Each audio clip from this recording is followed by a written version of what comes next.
Programa Diálogo com Edmo Bernardes. Apoio. Unimed. Cuidar de você. Esse é o plano.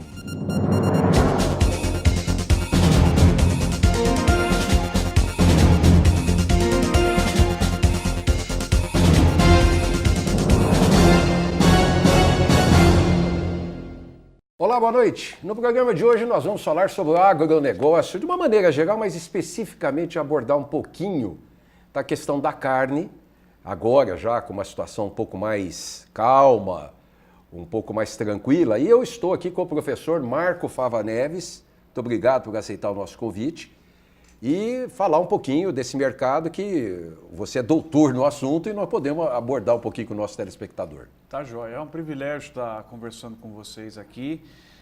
O ano começou muito bem para a agricultura brasileira. A notícia ruim que nós tivemos foi essa da carne do mês passado, né? Mas que já está sendo resolvida com um trabalho muito forte aí tanto da área de relações exteriores do Brasil. O próprio presidente Michel Temer, né, pessoalmente se envolveu na solução dessa crise. Rapidamente, né? E o ministro Blairo Maggi também, que cresceu, acho que no conceito de muita gente aí, pelo trabalho hercúleo que ele fez, né, de trazer chineses, entrar nos frigoríficos, televisões, né? Ele cancelou inclusive uma licença pessoal, me parece que ele tinha uma questão médica, né, e para resolver isso.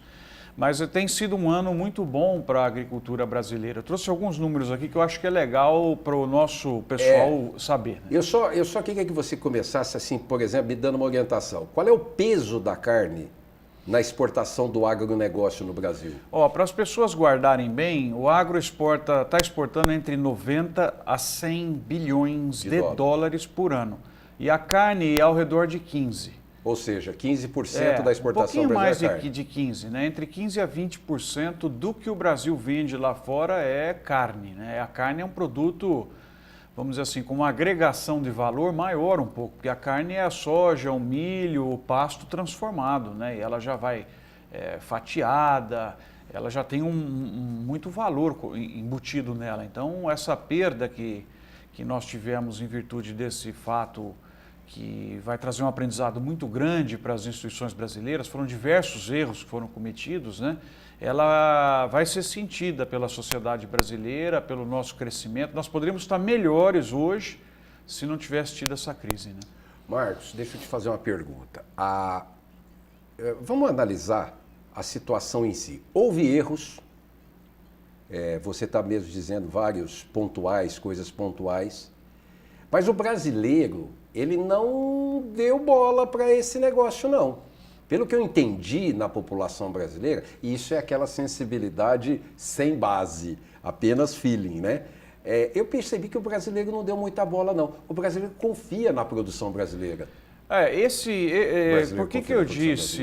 Eu acho que sim, o brasileiro está cada vez mais respeitando o agronegócio, ele tem visto essas propagandas, ele está vendo que o dinheiro que circula na economia, que o Brasil todo dá marcha ré, né? O que dá certo no Brasil é o agronegócio, então ele tem respeitado mais. Ele ficou triste também, ele foi enganado pela imprensa a princípio, né? Porque nós tivemos um conjunto de erros muito grandes nessa operação. Primeiro erro é o da indicação política para cargos que são eminentemente técnicos, né? E sujeitos à corrupção e colocados lá para abastecer partidos políticos. Esse é o primeiro erro. Você acha que isso vai resolver? Tem chances agora. Pontual, tem chances mas no agora. geral. Tem chance porque a força para resolver é grande. A turma viu que some o dinheiro, né? Segundo grande erro foi da própria Polícia Federal.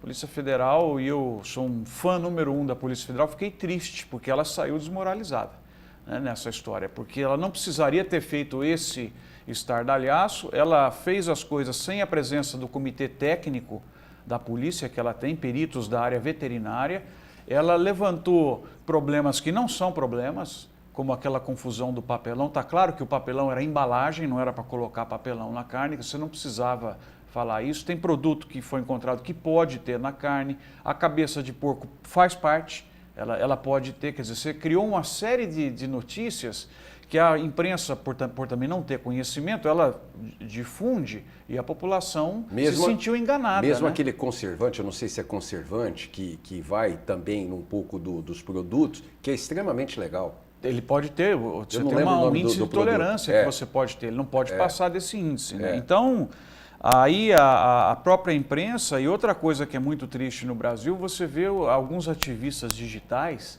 o pessoal que usa das mídias, altamente destrutivos, né?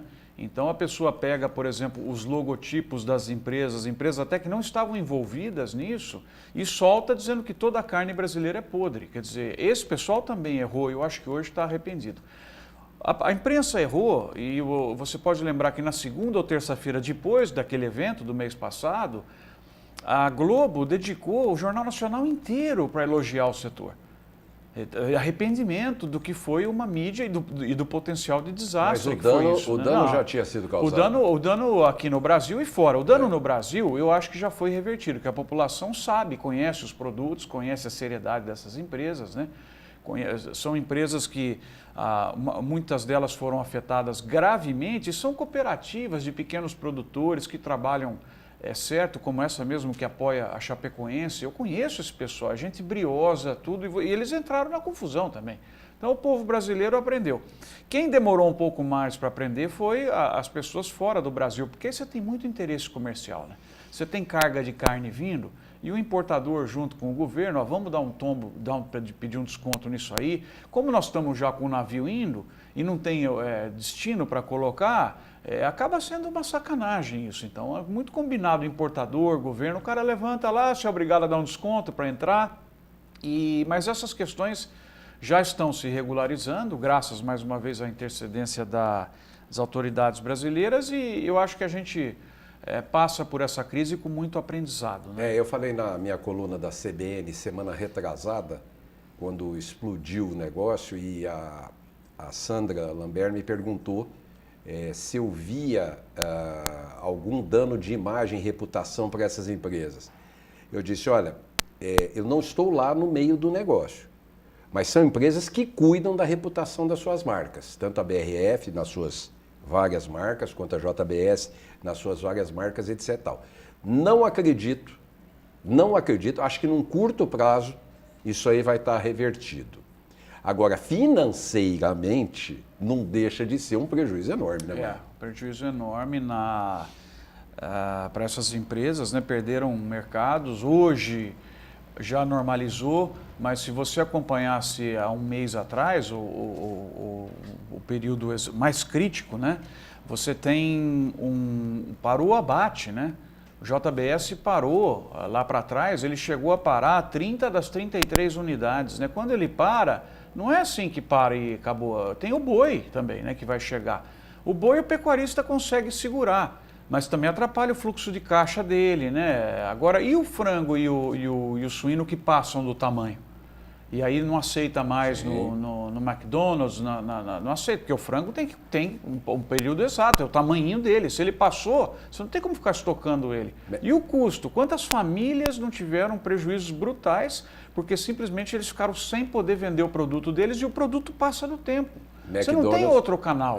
McDonald's, que infelizmente veio divulgar que não usará carne brasileira por algum tempo no mundo inteiro, né? Até que tudo isso seja restabelecido. Eu vou chamar o nosso primeiro intervalo, daqui a pouquinho nós estamos de volta. Até já.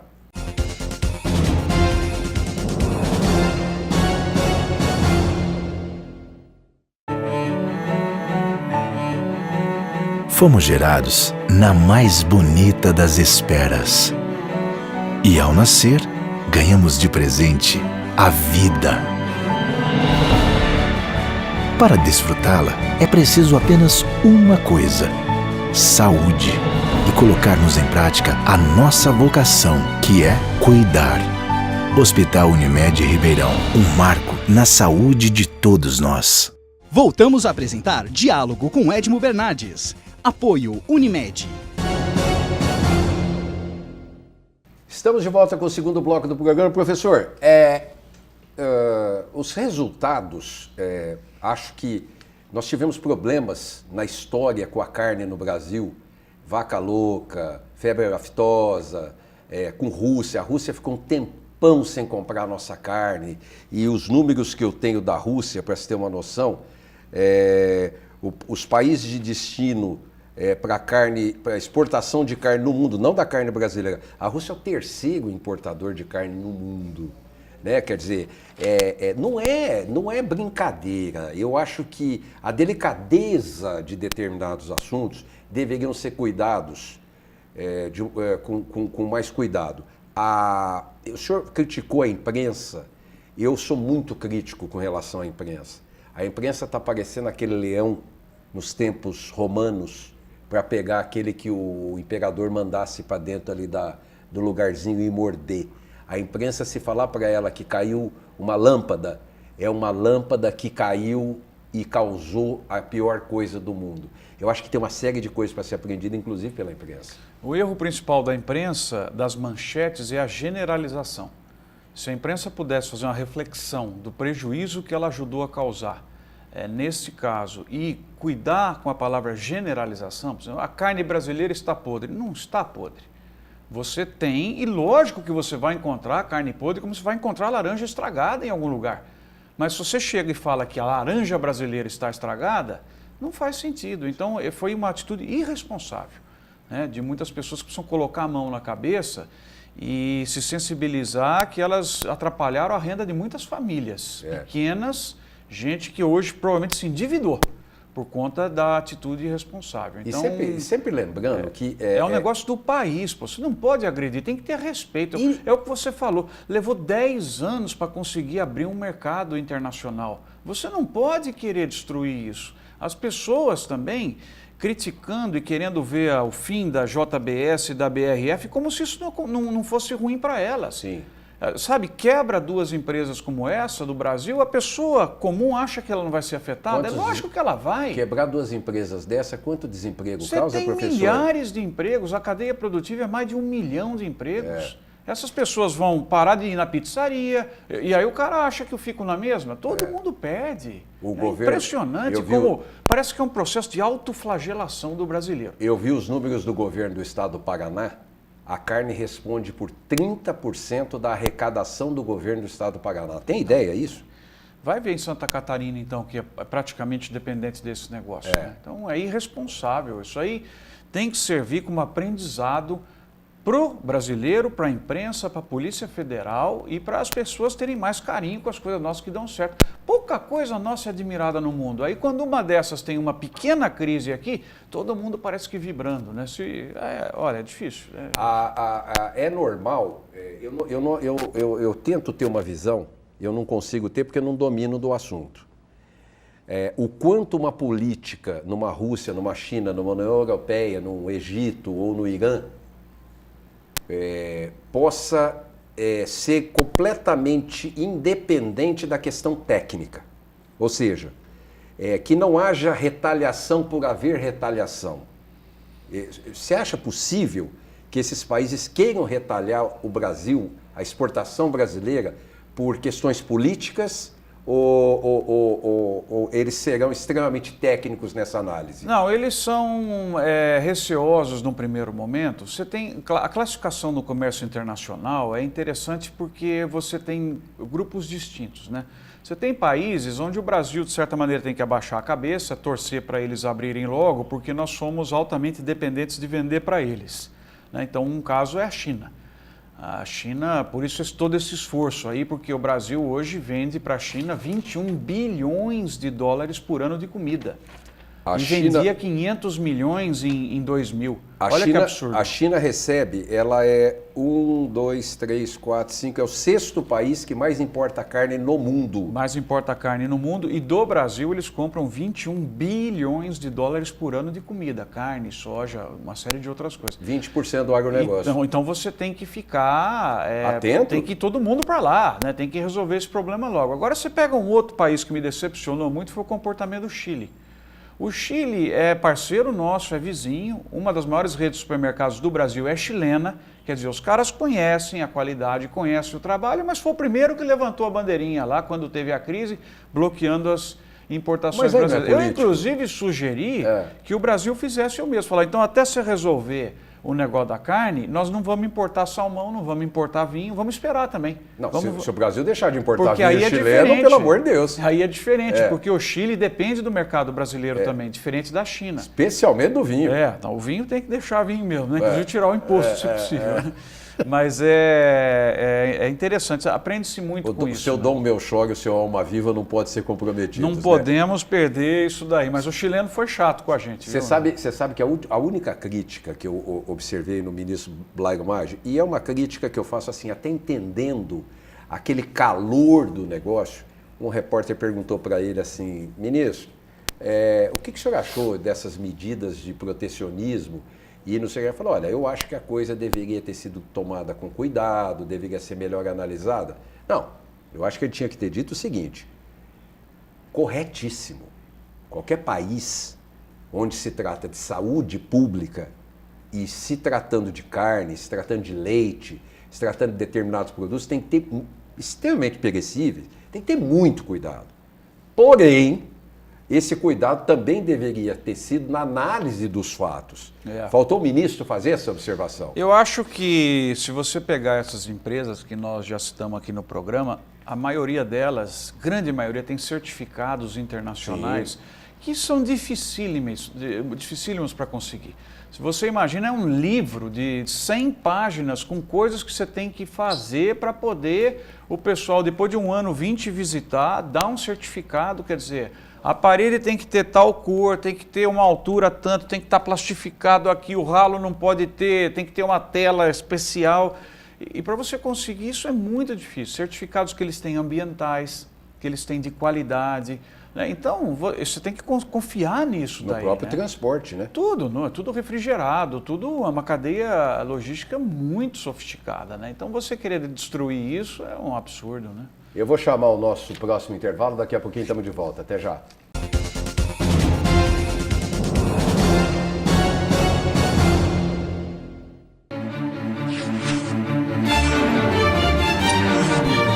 O que você vê e sente, reproduzimos com fidelidade no papel. Em revistas, livros, catálogos, tabloides, agendas, calendários, embalagens e impressos customizados. A criatividade não tem limites. O nosso desempenho também. Você imagina, a gente imprime. São Francisco Gráfica e Editora. Ligue 2101-4151. O maior e o mais completo parque gráfico do interior. Este é o Araújo, leitor dos classificados. Viu a oportunidade perfeita e já trocou de carro. Laura, sempre antenada ao mercado financeiro. No caderno de economia, viu a melhor oportunidade para investir. Walter, garoto antenado, viu a dica certa no caderno C para curtir o final de semana. Faça como eles. Assine o jornal A Cidade, a partir de R$ 23,90 mensais. Consulte também as ofertas com revistas Abril. 0800 775 7575. Leia, assine, anuncie. Voltamos a apresentar Diálogo com Edmo Bernardes. Estamos de volta com o último bloco do programa. Professor, eu queria falar um pouco agora, vamos generalizar um pouco do agronegócio brasileiro. Nós estamos falando aí em 100 bilhões de dólares de exportação. Nós estamos falando de um mercado interno que deve também ser um monstro dessa produtividade, né, de grãos, de carne, tudo que o agronegócio produz.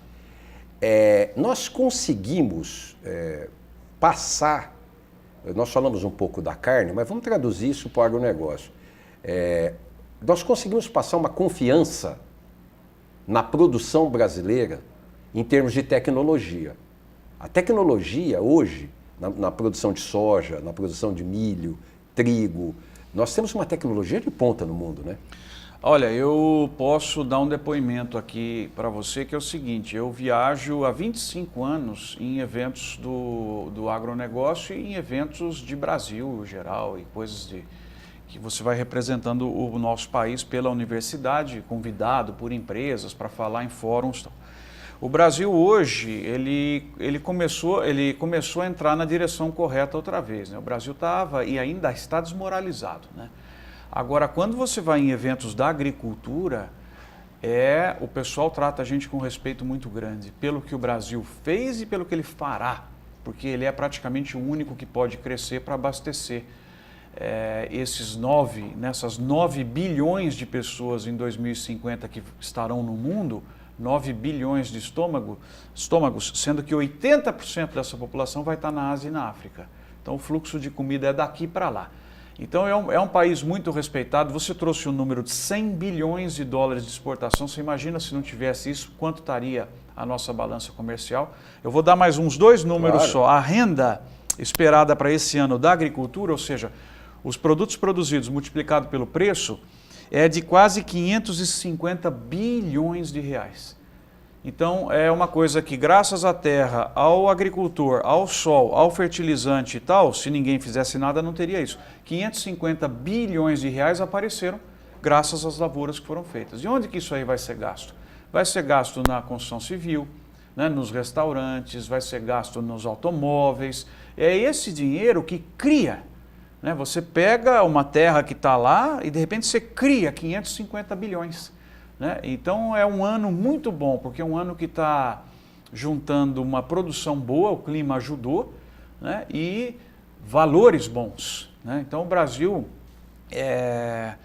a economia brasileira nesse primeiro trimestre, quadrimestre já mostrou isso e ela vai conseguir respirar e chegar positiva pela primeira vez depois de muito tempo, né? Porque nós fomos destruídos aí nos últimos 3 anos. Graças ao agronegócio. Né? Professor, o que o senhor me fala do papel da Embrapa? A Embrapa é uma pérola, né, que o Brasil tem. A Embrapa é respeitada mundialmente. A Embrapa, ela gera inovações, ela gera produtividade. Foi a Embrapa que domesticou os solos ácidos do Cerrado para a produção de soja, que a soja hoje é o dólar de todos os brasileiros, né? A soja, ela não tem barreira, ela vai embora, porque ela é a energia pura que tem naquele grão, né? Todo mundo quer, todo mundo precisa. Então o Brasil, o relatório dos europeus da ONU, da UNCTAD, né, que é uma organização lá das Nações Unidas, eles soltaram um relatório agora. O Brasil tem que crescer para abastecer o consumo mundial. Nos próximos 10 anos, nós temos que plantar 11 milhões de hectares a mais de soja. A mais? Eles estão dizendo, não somos nós. Olha, se o Brasil não plantar 11 milhões de hectares a mais, para o pessoal entender, 11 milhões de campos oficiais de futebol, 11 milhões, nós não vamos ter soja suficiente para abastecer a população mundial. Então, o desafio colocado é muito grande. E a Embrapa tem um papel assim, fundamental, porque ela, junto com as empresas privadas, é o nosso órgão público que está cada vez mais, graças a Deus, trabalhando junto com o setor privado para gerar inovações. Né? Então, mas aí a gente há de convir que a Embrapa também, a política não tomou conta dela, né? Ela quase tomou. Quase. Ela quase tomou. Na época do ministro Roberto Rodrigues, ele teve muita habilidade para convencer, né, o ex-presidente a voltar a Embrapa para os trilhos da coisa que gera grande valor. Né? Quiseram levar a Embrapa para coisa romântica, né? Coisa que a gente sabe que é obsoleto. Né? Esse pessoal ainda tem na cabeça deles uma agenda obsoleta, que já não se discute em lugares do mundo que estão avançando com muita velocidade. Mas olha a importância da coisa técnica à frente dessas entidades, como não aconteceu no Paraná e Santa Catarina, nos órgãos subsidiários do Ministério da Agricultura, e na Embrapa, graças a Deus, ainda não houve uma interferência política. Não, e não vai haver. Eu acho que está claro que não pode haver interferência política num órgão de pesquisa. Né? Nós tivemos muitas nos últimos anos, no IPEA, né, em órgãos que técnicos saíram porque não aguentaram o policiamento, não aguentaram a forçar a barra ideológica, né? Mas eu acho que o Brasil passou por essa fase. O Brasil tem que ter liberdade. Eu acho que as pessoas têm que ter liberdade para gerar. E eu percebi isso agora, né? Com a aprovação do teto dos gastos no ano passado, com a reforma da Previdência que vai ter dificuldades graves, né? A aprovação da terceirização e uma série de outras coisas, o Brasil passou uma mensagem clara de que ele não será um país socialista, ele será um país capitalista, de empreendedores, porque é uma coisa muito triste, mas eu falo para você, o governo anterior, ele não entendeu, ele fez um trabalho de distribuição de renda que é louvável, ninguém é contra, todo mundo quer isso, mas não tem distribuição de renda sustentável sem geração de renda. Se você não gera renda, não tem renda para distribuir. E como ele não soube gerar renda, no final ele ficou sem renda para distribuir, ele caiu. né? E eu posso dizer isso porque eu escrevi isso no Estadão, alertei desde 2008, olha, vai precisar gerar renda. Como é que eu gero renda? É a empresa, é o indivíduo, é o empreendedor. Ele cria, ele faz, aí ele vai pagar imposto pelo que ele fez. Ao pagar imposto, o Estado tem imposto para poder colocar para inclusão das pessoas que não têm oportunidade. Se você pega e não deixa gerar renda, como foi a destruição da nossa economia, você não tem mais recursos para incluir as pessoas. Então agora o Brasil entrou outra vez no eixo de começar a gerar renda. O ano que vem, 2018, já vai ser um bom ano de geração de renda. Vocês vão ver como as pessoas vão estar sendo incluídas e vão gostar, né? Quero agradecer ao professor Marcos Fava Neves. Semana que vem, vocês vão ver que esse programa parece que foi combinado, é uma sequência. Nós vamos trazer a economista-chefe da XP Investimentos, Zeina Latifi, que tem uma visão extremamente igual à do professor Marcos Fava Neves, no tocante à economia. Aqui a gente aborda o agronegócio, mas tudo uma coisa gira em torno dessa política. E vocês vão ver que uma coisa leva a outra certinho e que tem uma lógica para se ter esse raciocínio em relação à economia brasileira. Muito obrigado pela audiência, tenham todos uma boa noite. Programa Diálogo com Edmo Bernardes. Apoio. Unimed. Cuidar de você. Esse é o plano.